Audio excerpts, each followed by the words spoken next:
Well, hello, everyone, and welcome to a new live episode of He Said, He Said, He Said.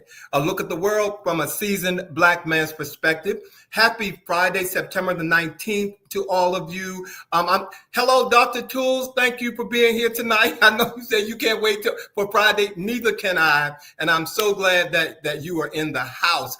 Real quick, before I begin, we have a viewer who is actually one of my best friends who is faithful, and his birthday is today. Happy birthday, George, wherever you are. If you can tune in, hopefully you're doing something else with your life today instead of being on the show. But we love you, and I just want to say, happy birthday to you.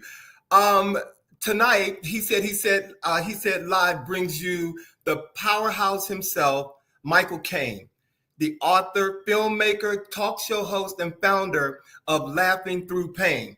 From best-selling novels like A Child of God, of which we will be talking about today, to his groundbreaking show, The Black Chair, his voice is inspiring communities everywhere. And we are really glad that Mykle is with us today.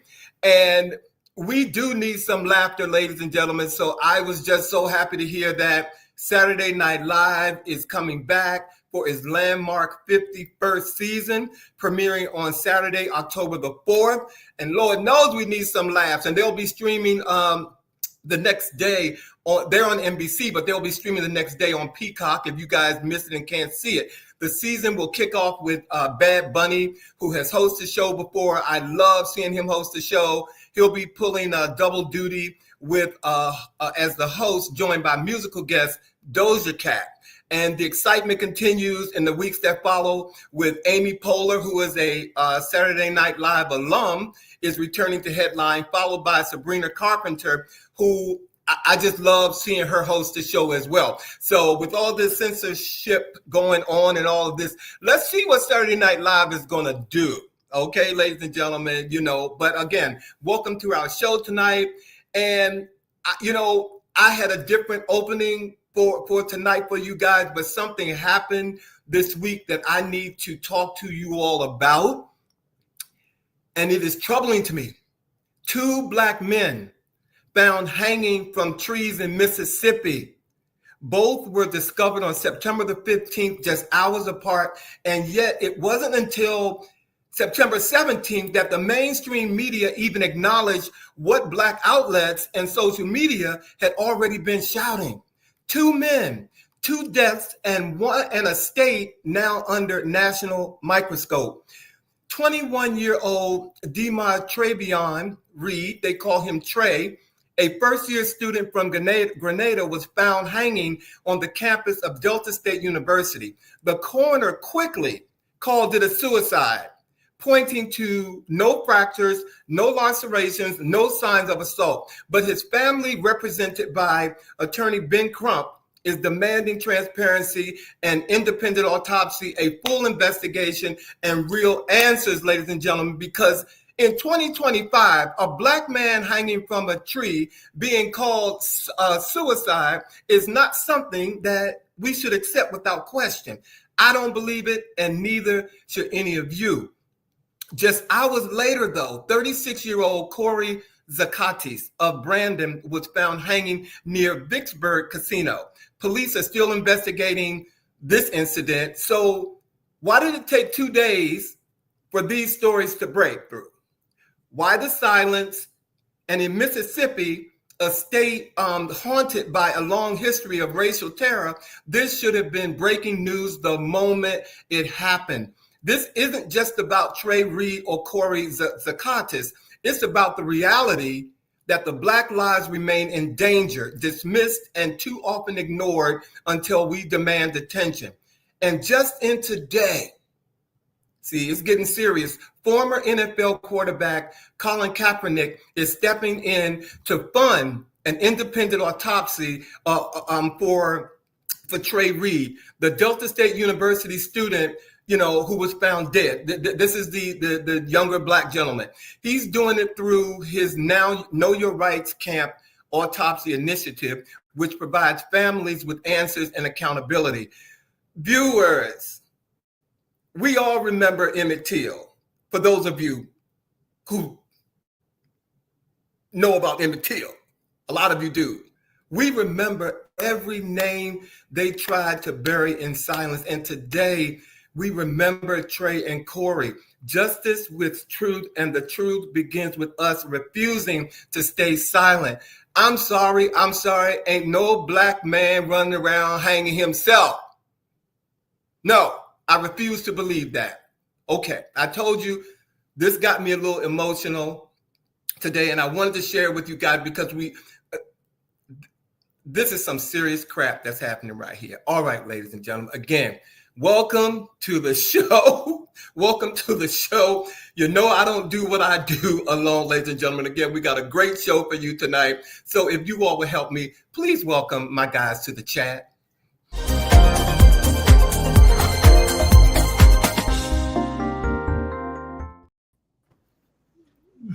Good afternoon. Good evening. Good afternoon, fellas. Good How y'all doing? Very heavy start there with those that story about those two young men. But I certainly want to give a special shout out to my fraternity brother, Mr. Colin Kaepernick, who is stepping up just as he has done time and time again to find out, to seek truth, most importantly, to get to the bottom of that particular situation. So thank you for sharing that information. It's and as you said, it took way too long for mainstream media to really kind of get a sense of the significance and importance of these two lives lost. Yes, and I think, unfortunately, the mainstream media is still reluctant to do their true due diligence in terms of going very deep into these stories. Mississippi is a state that has the largest black population of any state in the union, but yet the entire state is controlled by predominantly just all white men. And so no votes in Congress for the most part for black people. But Alvin, you said it earlier, the state has been and still is notorious for how it has taken the lives of black men and women. Well, I wouldn't say that I'm sorry that I started out so heavy, but because I truly changed my whole narrative after I heard this week. No, so I think it's appropriate. We're going to keep our hopes up, but this is crazy. Can I say hello to some of our viewers who have come on here tonight, ladies and gentlemen? Again, Dr. Toole, I said welcome back. Great to see you. Monica Pleasant, welcome back. Michi, Michelle Bowie, thank you for being here. And Dr. Toole said, yes, thank you for talking about this. Black press is only the place I've seen this discussed. Well, now it's on mainstream, but still, as Michael Jackson's song says, and JJ reminded me today, hey JJ, that they don't really care about us. Okay, so there you have it. JJ, thank you for being here tonight. So what is going on in the chat, fellas? Yes, wow. Can I kick this off? So I am really disturbed about what's happening in the wake of the unfortunate killing of Charlie Kirk, if you will. But primarily because people who are bringing truth to the situation, people who are actually repeating Mr. Kirk's own words, are losing their jobs. Journalists are losing their jobs. Healthcare workers are losing their jobs. Teachers are losing their jobs. And the FCC is basically saying that these companies, because of their policies, can fire these people at will. We all have heard that Jimmy Kimmel himself has been not so much fired, but his show has been canceled indefinitely, may not come back. But people are wondering, what exactly did Jimmy Kimmel say that caused his show to get canceled? And basically, all he said was this: the MAGA gang was desperately trying to characterize this kid who murdered Charlie Kirk as anything other than one of them, and trying to score political points for themselves. That's basically all that Jimmy Kimmel said to get himself fired. And also, we have a Miss Karen Attiah. She was the last remaining black columnist at the Washington Post, and she too was fired for merely repeating what Charlie Kirk has said himself. So she wrote an article that is now on Substack. I highly recommend that you read it. And here's what she had to say about her firing from the Washington Post. She says, "My commentary received thoughtful engagement across platforms, support, and virtually no public backlash. And yet, the Post, referring to the Washington Post, accused my measured Blue Sky post of being unacceptable, gross misconduct, and of endangering the physical safety of colleagues. Charges without evidence, which I reject completely as false. They rushed to fire me without even a conversation, claiming disparagement of race. This was not only a hasty outreach, but a violation of the very standards of journalistic fairness and rigor the Post claims to uphold. So there you have it. People, please be aware that freedom of speech is under attack, and it's not been exaggerated. People are losing their jobs for merely practicing their amendment rights, but yet no one else is coming to the defense. Their employers are letting them go.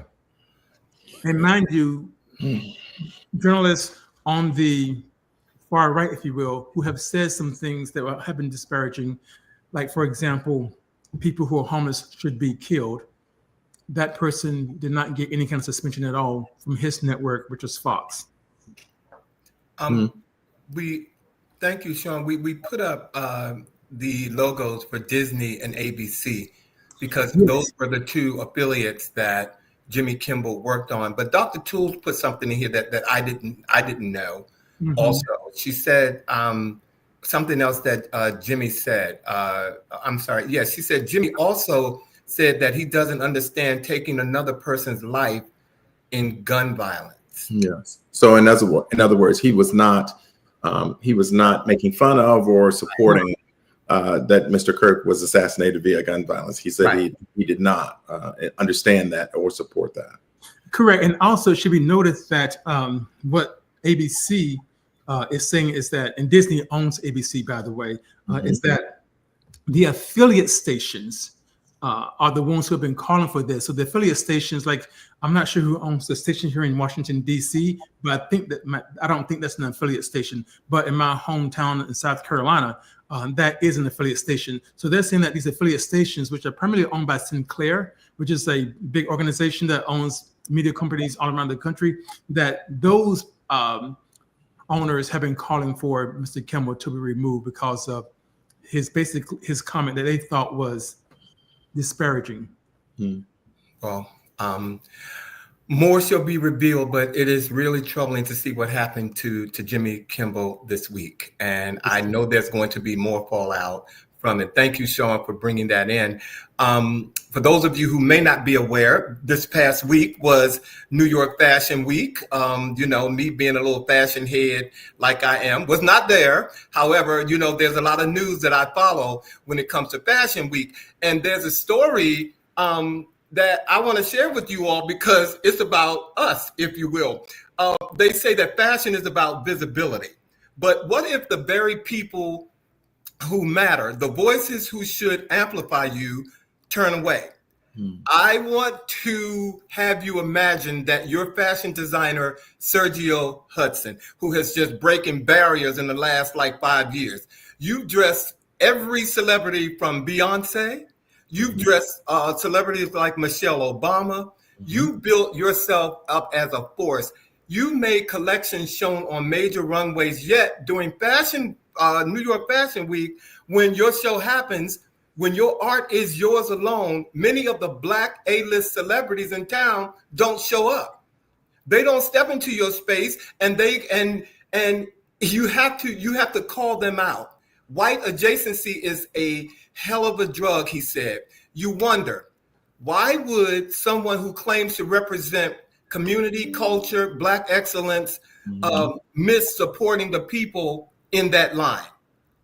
And because that absence has cost, it has exposure, it costs credibility, it costs commerce. It makes the difference between a show that changes trajectories and one that becomes another name in a crowded lineup.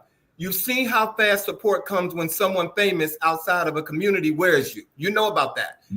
He says, then the doors open. But when your own people, the ones who should, feel compelled to show up, it just hurts.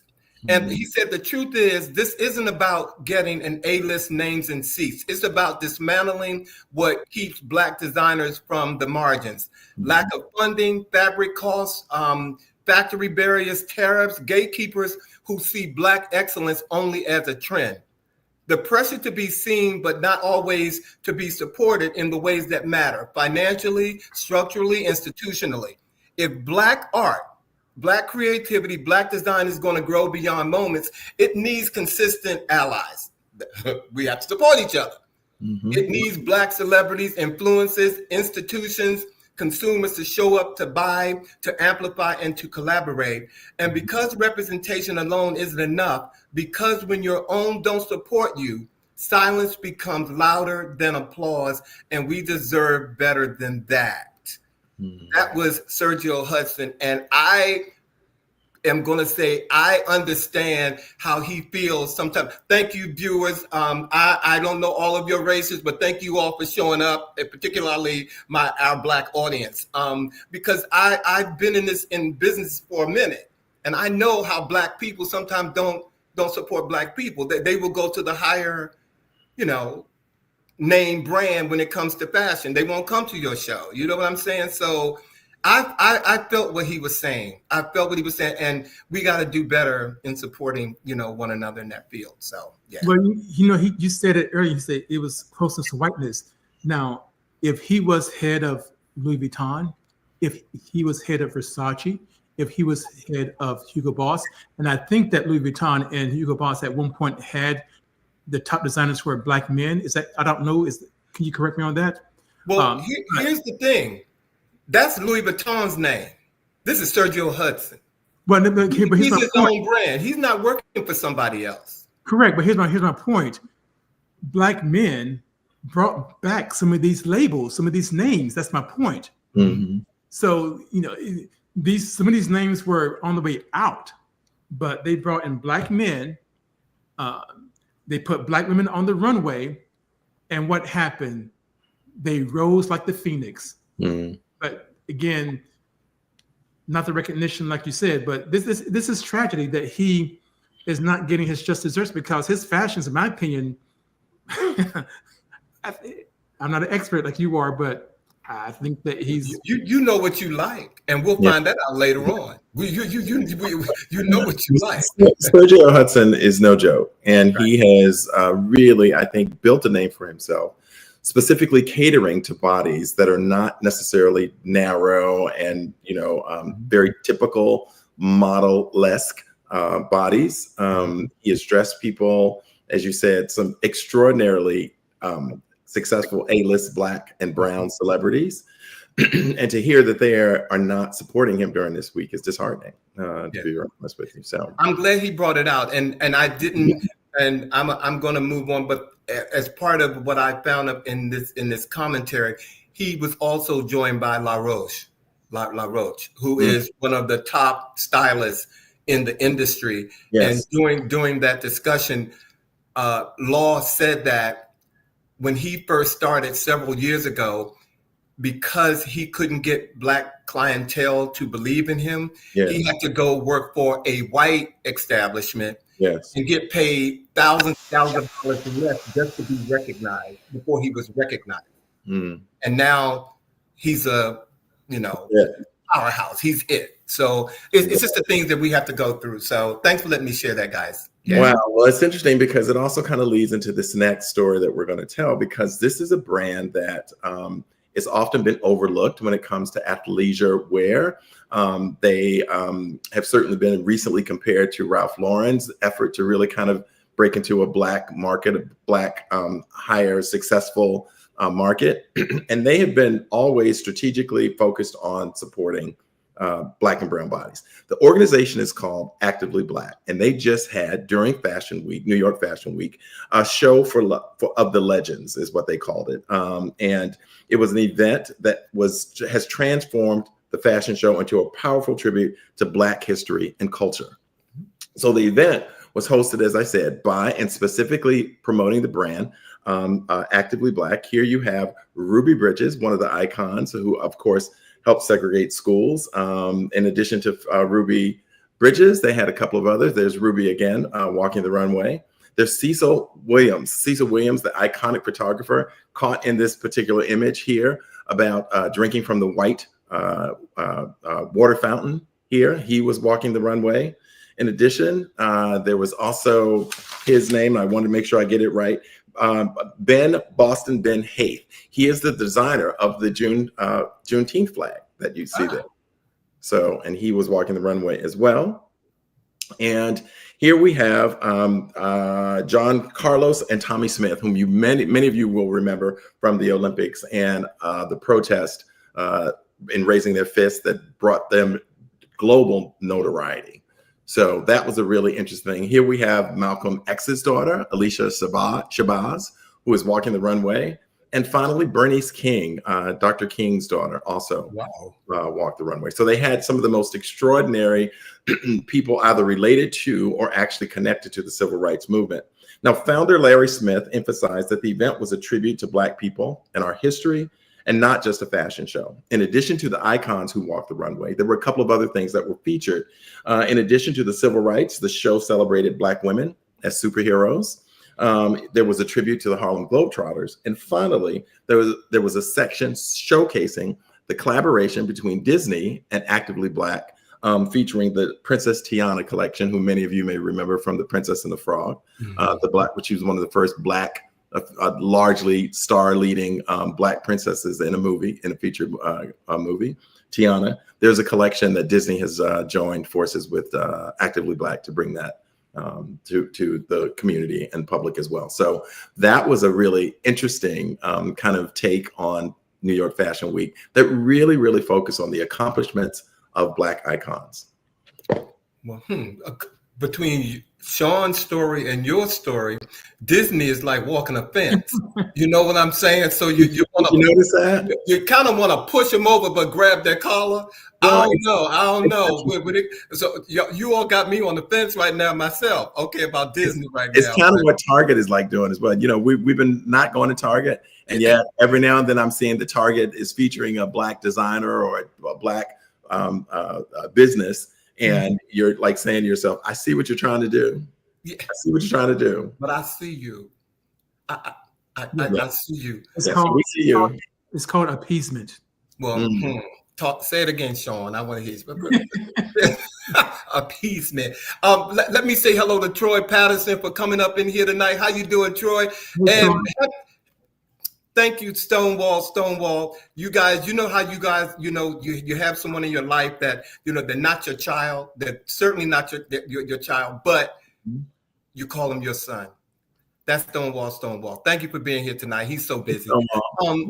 Ladies and gentlemen, we decided that we wanted to have some fun with you. For those of you all have followed us, we always, the Emmys was last week, and we decided that we're going to, play with you all for a couple of minutes and give you our fashion critique in a segment called The Art of It. So let's go there.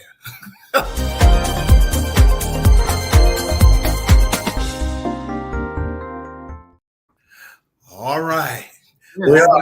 And ladies and gentlemen, this is our worst and our favorite look of the Emmys. And welcome, Big Cheese. We're forced to do two. So Alvin forced us to pick one of each. So we have to pick one, and there was a lot of people there. So get ready, okay? Yes. Well, okay. So I guess I'm going first with my choice for best dress at the Emmys, and that, of course, goes to Miss Brittany Brazil. I'm a man that loves simple elegance. You can never go wrong with Black, in my opinion. And this is just pure, simple, divine ecstasy. She looks outstanding in this silhouette, body hugging gown, if you will. You don't need much. She doesn't even need jewelry. Her neck is bare, and it's still breathtaking. It's breathtaking. Oh, but listen to him. He is like to hear him have this critique. I know. Listen, I swear, I heard little Sean come in the room. Okay, this was your favorite. So, what was your worst? My worst was, unfortunately, Miss Jenna Ortega. Okay, again, and Alvin, I'll treat this already. This is a Cher wannabe. Okay, if you're gonna try to do Cher, you're gonna have to step it up. Cher did this 40 years ago. It's just awful. It's just downright awful. Wow. Look, and the viewers, look, Troy said no jewelry needed. I'm surprised y'all didn't say that Sean's favorite pick, Miss Brittany, that, you know, in Sylvester fashion, you don't need that hair. You don't need that jewelry. Okay, but she did look good. Clavicles. She did look good. Thank you, Sean. That was Sean's favorite and his worst. Okay. All right. So I think I'm up next. And so my favorite of the night was a local favorite also, Mr. Tremel Tillman, who is the first African-American male to win an Emmy for a lead drama. And he is a local celebrity as well, right here from the DMV.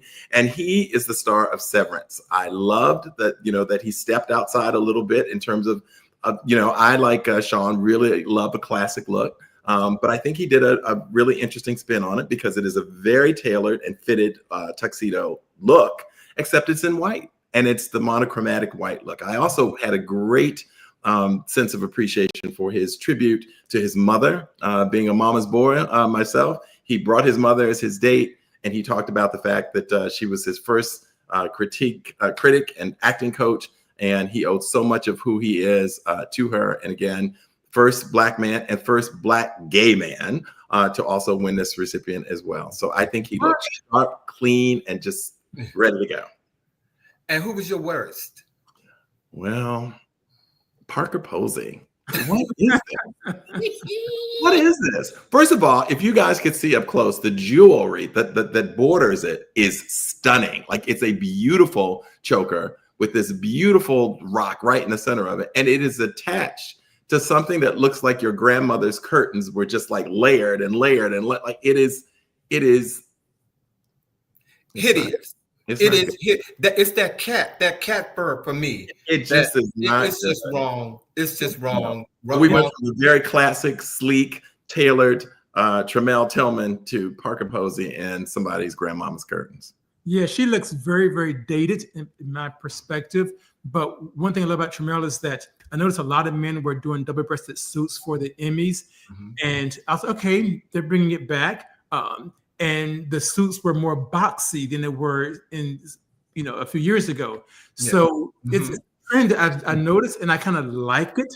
But I love it when a good-looking, handsome chocolate man, can pull off wearing all white, and he did it. He did his thing. Yeah, he did. I'm laughing because Trey said she should have called one of her gay friends, but well, he definitely. Thank you, Bobby, and thank you, Sean. Well, absolutely. My favorite is not because of her last name, because I don't give her too much credit, but Gayle King showed up to the Emmys in something that I thought was just absolutely flawless, and for a couple of reasons. She had on a pleated hot orange V-neck maxi caftan dress that was billowing. And, you know, if you know how to walk and work a room, this was the perfect dress to do that. It had cap sleeves, and she stacked it with bracelets. Can we get a close-up on this? And, you know, I'm speaking to all the women out there, or to anybody who goes out with their girlfriend. The one thing you want to do is when, you know, they come in there and they leave you, that they can go to the restroom and rip that dress off and do what they got to do and come back out. This is one of those dresses. Gayle was smart. Her stylist get kudos for this. I just love what Gayle did. And again, it wasn't a lot to pick from, and we were all talking about that. But Gayle showed up, and Gayle, kudos to you. And her king does not have anything to do with it. And my worst pick was a gentleman by the name of Ryan Ken. Oh my! And when I tell you, he showed up in this very colorful, ruffled orange pantsuit paired with a graffiti pattern jacket. And when I tell you, you ain't got no friends, Ryan. Parker Posey, Ian Parker. You don't have any friends. And it's just not flattering at all. No, he took a Tommy Bahama t-shirt and turned it into a jacket.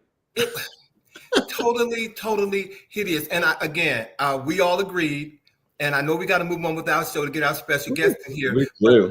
But the selections for the Emmys in fashion were real low. Slim pickings this year. Slim picking. Thank you all for letting us indulging us in our, hit and miss for fashion, ladies and gentlemen, in the art of it. So if you guys are ready, let's get on with the show, because I want to get Michael in here to talk about his new book that he has out, ladies and gentlemen, A Child of God. So can I go ahead and introduce him, guys? Let's indeed bring him on. Bring it on. All right. So tonight in our We See You segment, we're spotlighting the artistry of Mykle-Kane. Michael is an author, filmmaker, and talk show host, lyricist, and founder of the nonprofit organization Laughing Through Pain. He is the creative force behind Pegasus Management Group, which produces literature, film, stage plays, and live events that uplift and inspire communities. His works include novels like Loving the Impossible, A Child of God, Impossible Dreams, Dream the Impossible, Whatever Tomorrow May Bring, and Colors of the Rainbow. He also hosts The Black Chair with Mykle-Kane, a powerful platform highlighting real conversations, culture, and storytelling. Ladies and gentlemen, in our We See You segment, please welcome Mr. Mykle-Kane. How's everybody doing? There he is. Hey, Michael. Hey, how you guys doing? Hi, Bobby. Hey, How you doing? Very well. we are good. Welcome. Thank you. It's a pleasure. It's a pleasure, definitely. We're so glad that you're with us tonight. And, I've been waiting. Bobby and Sean they kind of know. Sometimes they're guests who are like so in demand, you just got to keep on. Michael is one of these people that we just have to keep on. And we finally got you here, Michael. So again, thank you for being with us tonight. And I'm going to kick the show off, Michael, after welcoming you. And I know we're going to talk about your book, but for our viewers who have not had the opportunity of reading A Child of God, can you briefly give us an overview about the book? Okay. So the book I started writing this book in about maybe 2014. I wanted to write a book that was encompass what I was going through. And I know maybe some of the audience members probably know that. Have you ever been in a situation where you've been in love with someone and they was not quite in love with you? And you kind of felt that they were. It took me like 4 years to write this book. I started writing from 2014 to 2018. And then I was like 100 pages from finishing it. And then in 2019 came, and then I got a call from my mother's ophthalmologist to ask me to come home. This was right before COVID. And then I started writing altogether. I stopped. My mother had pulmonary fibrosis, and I didn't do any writing, no songwriting, filmmaking. I didn't do anything. My sole responsibility was to take care of my mom. So tragically, in December of 2021, my mother passed. In January of 2022, my sister died. In March of 2022, my dad died. And then a year later, my brother died. And it was very tragic. And I would never say I want to die or kill myself, but during that time, I didn't want to live.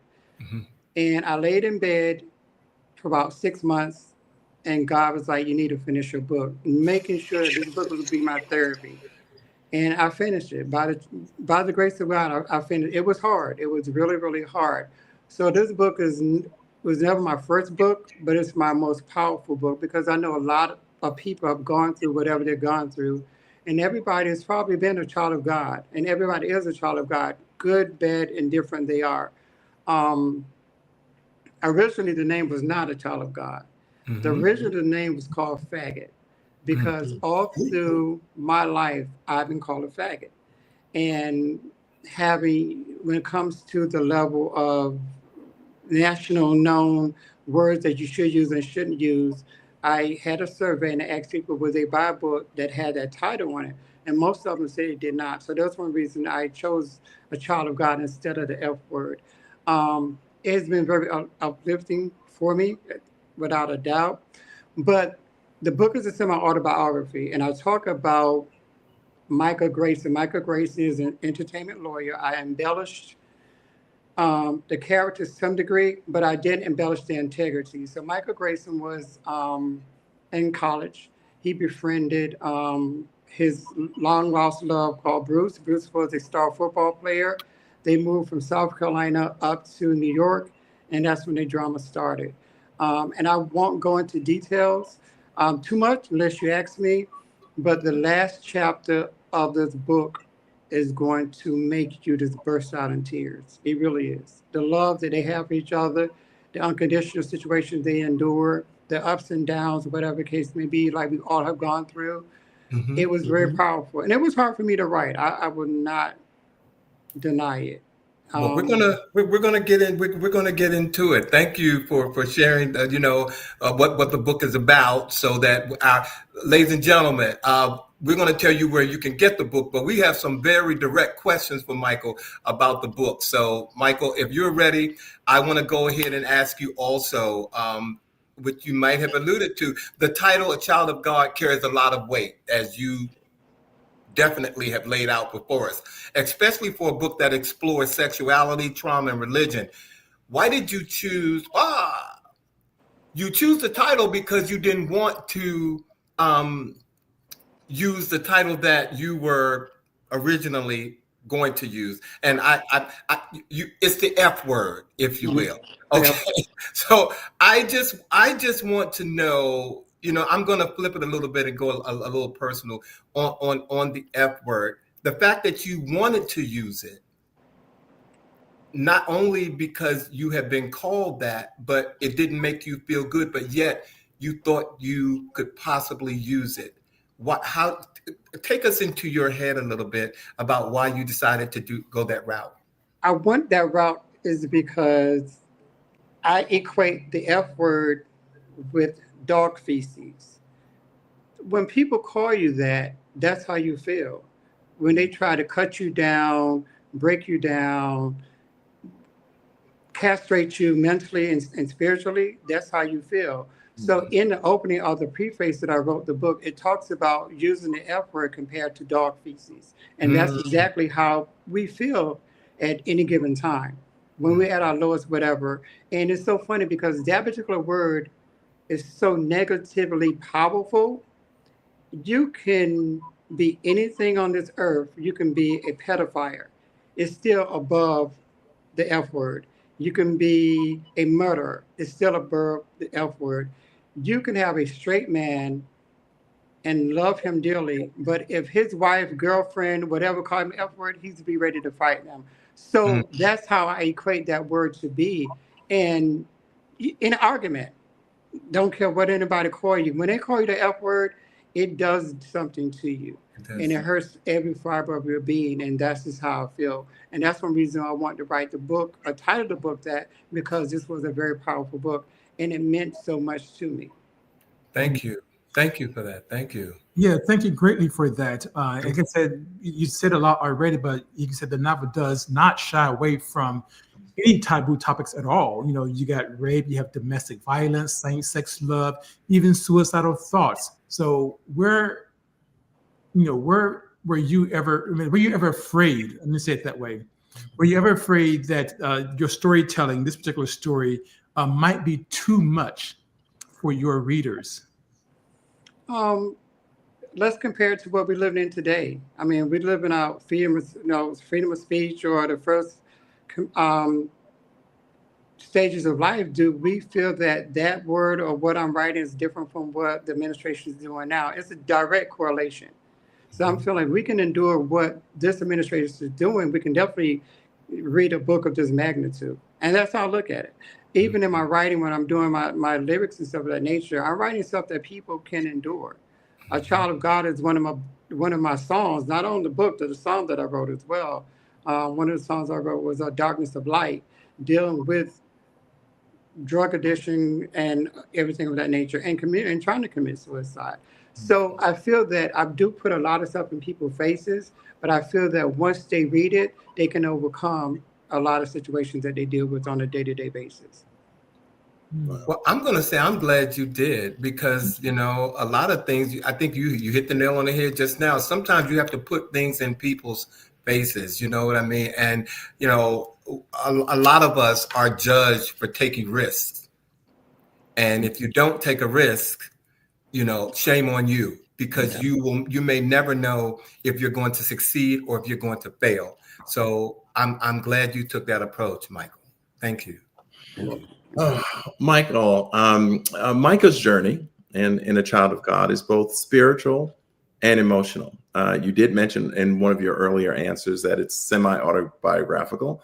I'm noticing the similarity of Micah and Mykle. And so I'm just kind of curious in terms of if you were to give a percentage of how much of it is you versus every, you know, the common person who's been judged by society and kind of, felt demeaned.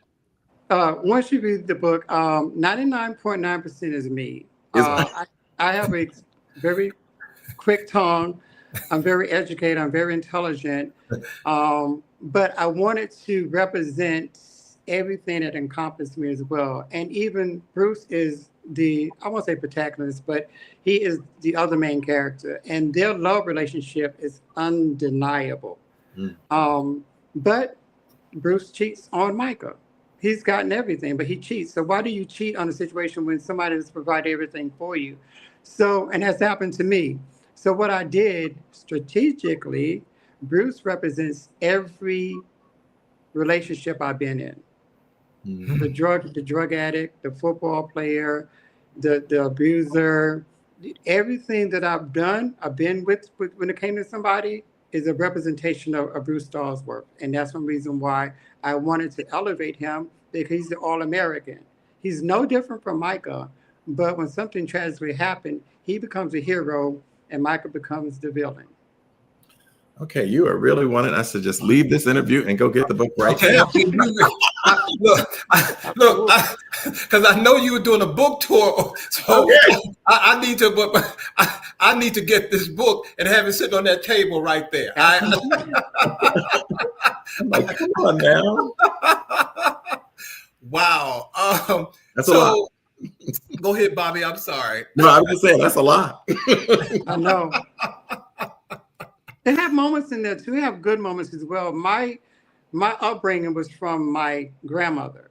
So, you know, and her religious backgrounds and stuff she's instilled in me. So that has a lot in there as well, you know. And I don't want to give too much away, but their relationship is profound.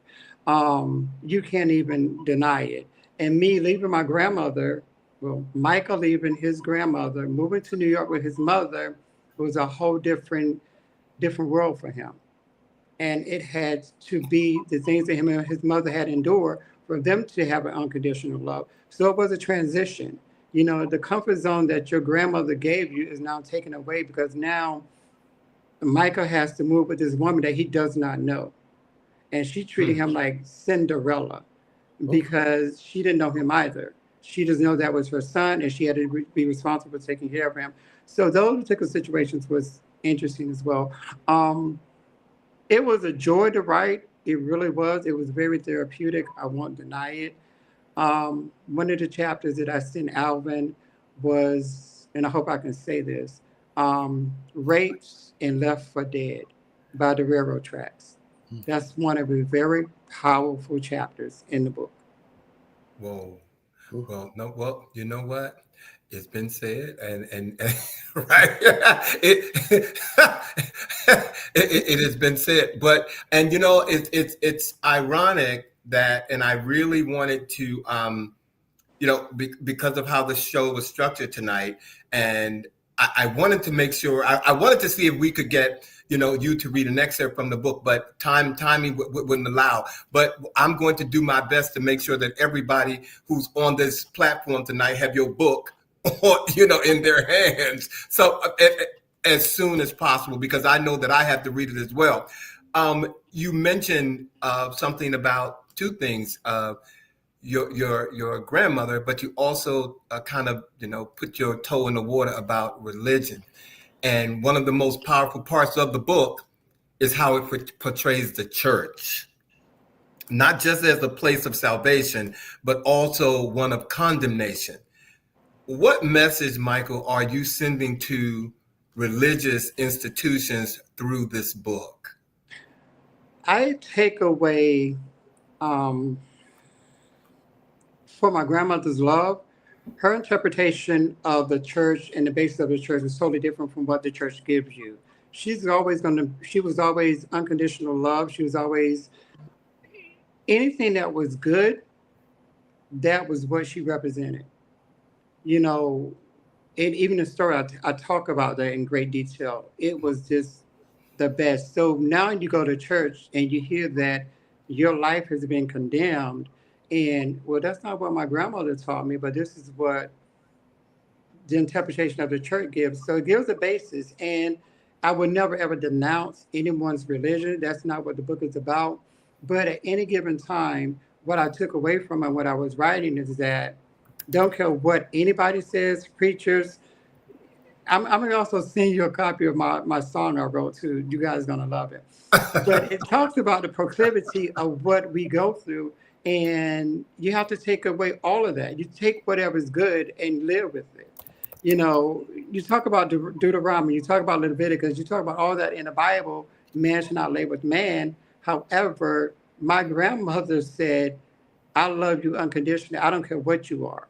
So now I'm fighting the dichotomy of what I've been taught and what I felt. And it always supersedes whatever my grandmother instilled in me is always going to supersede what somebody tells me where they want me to be.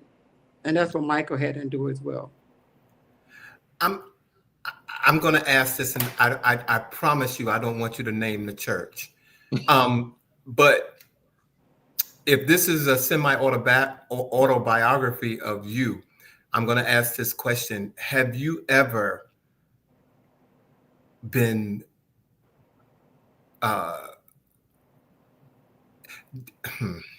have you ever experienced a negative situation in the church because of who you are as an individual?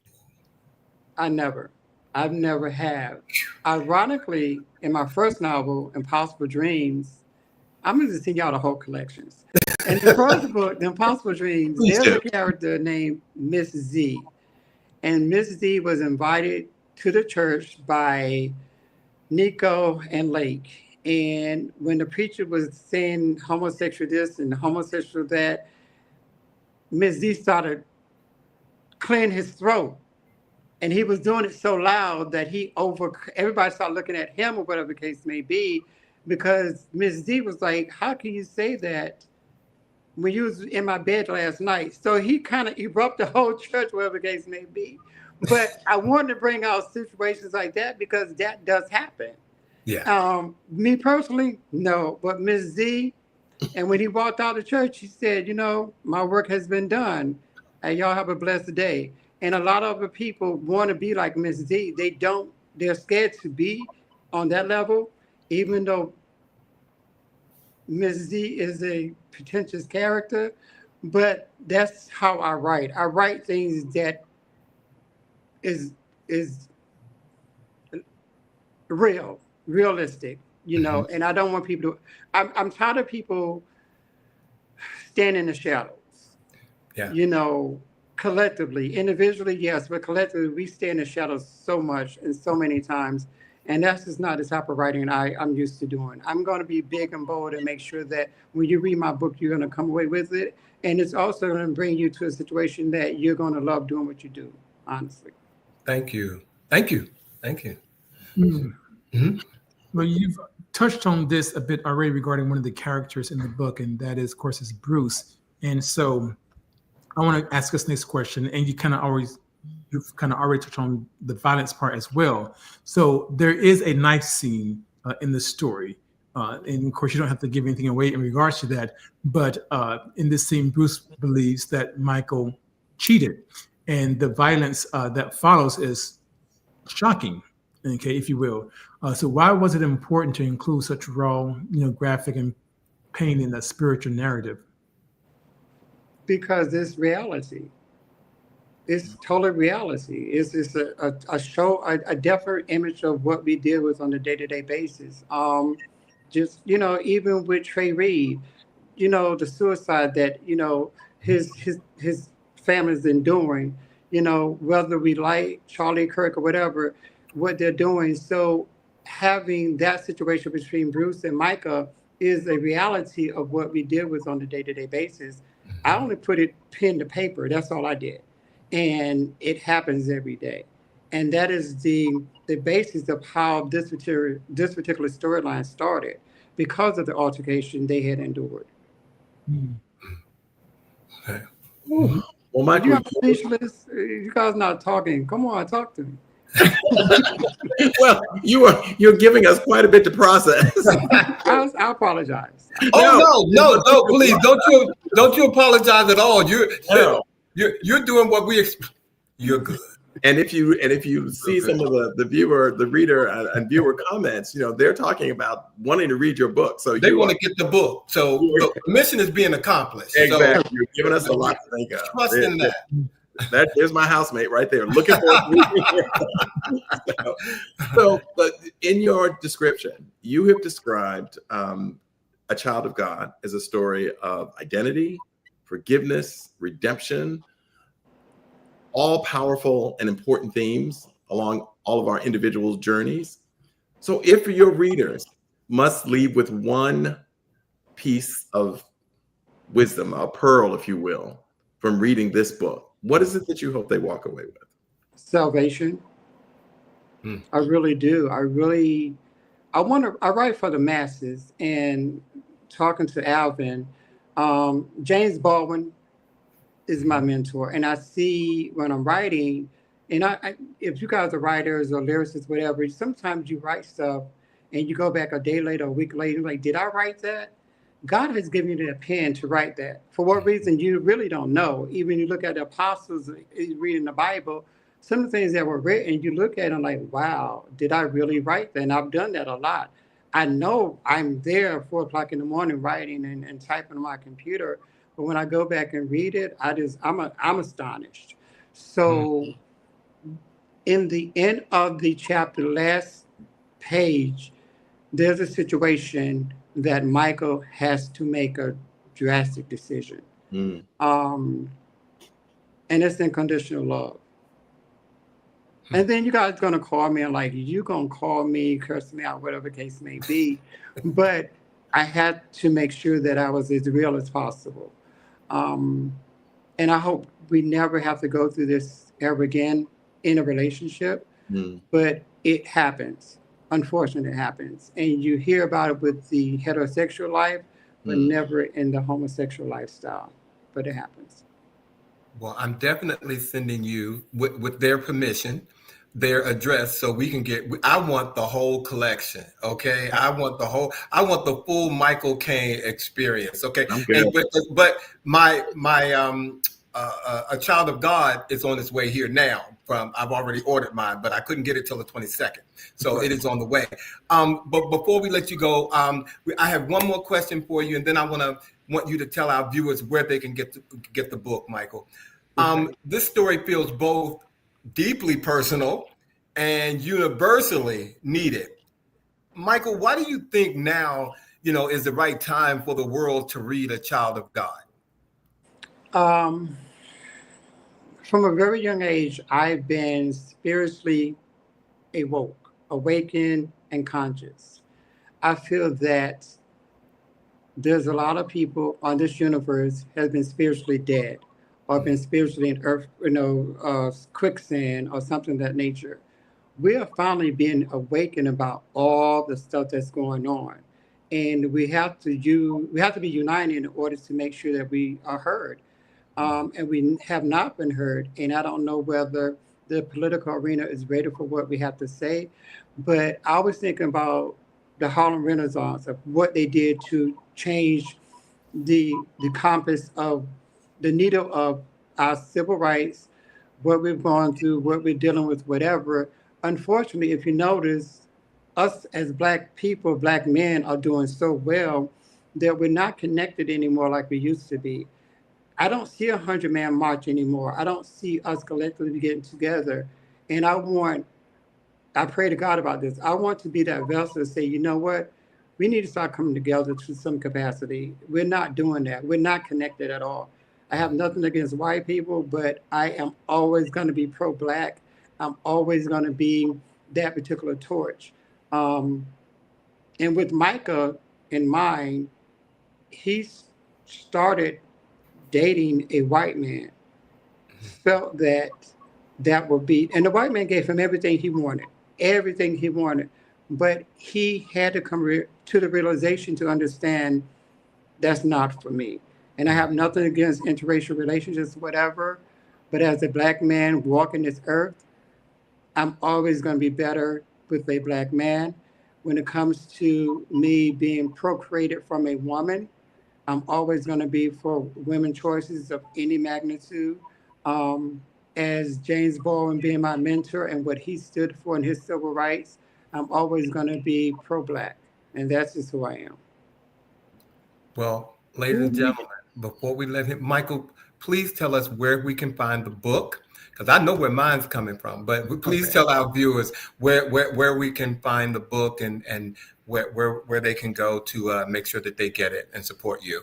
But there's two entities right now. We're still doing my press release, but as of right now, if you go to my particular page, pmg24.net, you can order books from me personally, and it would be autographed. Alvin is going to get a book, but he went to Amazon, so go to Amazon. You can definitely get my book as well. I won't autograph it if it comes from Amazon. I'm just lying. But yeah, if you order from me, you can definitely, it will be an autographed copy coming to you. Well, excuse me, you did say pmg24.net? That's correct. Okay. I just wanted to make sure. Okay, go ahead. I'm sorry. I didn't mean to interrupt. And then, we changed my event. My event is supposed to be tomorrow, but because of complications, it's going to be November the 15th in Atlanta. It's going to be a whole day of just a lot of interesting stuff. I have vendors all over. This is going to be coming. And for the ladies, we have the ladies lockup, and then we have the after party. So we have the main event, the showcase release. And also what I'm doing, guys, is that I can spotlight myself, which is Mykle-Kane. But what I'm doing, I'm bringing a lot of other authors on stage with me to represent their books, because they only have sold about 100 to 200 books. I just think that's crazy. My first novel, I sold 5,000 books. So I collectively want everybody to be a representation of what we can do if we reunite ourselves. That's going to be important to me. Wow. Well, we definitely have to have you come back, because I got some other questions I want to ask you, because a year from now, I want to know who's going to play the role of Micah. Okay, I need to circle back to that. So see, I'm putting that in the atmosphere. Okay, right now, I don't know what it's doing, but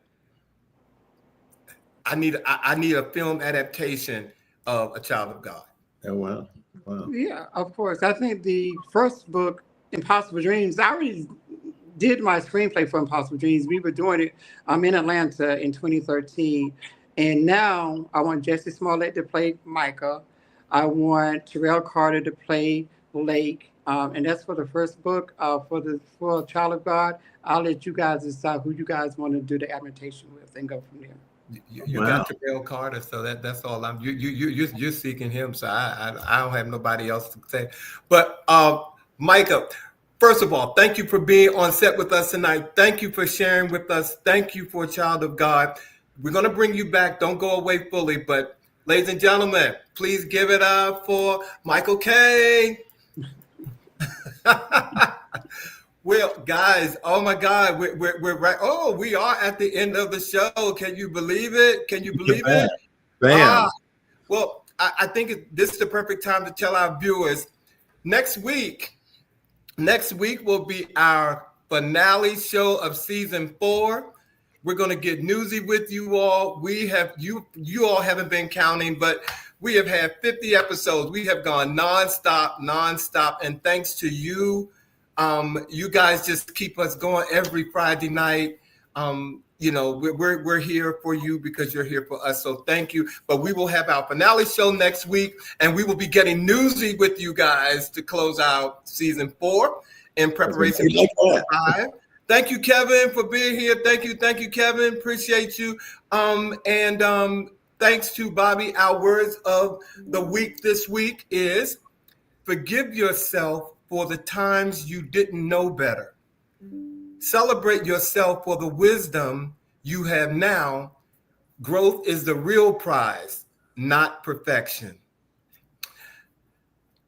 Bobby, I truly read that a couple of times this week because I needed to hear that. We all do. Growth is the prize, not perfection. Perfection is unattainable. Well, I definitely want to say thank you to my brothers, and if our producer will bring back our guest Mykle-Kane, we will close out. But thank you, Bobby and Sean, for coming in, doing what you're doing every week. Thank you, Alvin. And also, Michael, just very quickly, thank you. And our condolences also on all of the loss that you've experienced. Thank you so much. We offer condolences to you. Lots of loss. So, ladies and gentlemen, thank you for being here tonight. Michael, thank you for being here. Bobby and Sean, thank you for being here. And we look forward to seeing you on another live episode next week of He Said. He said. He said. You all sleep tight. Have a good weekend and be safe out there, okay? Have a great weekend, everybody. Thanks again, Michael. Be a blessing. Ciao.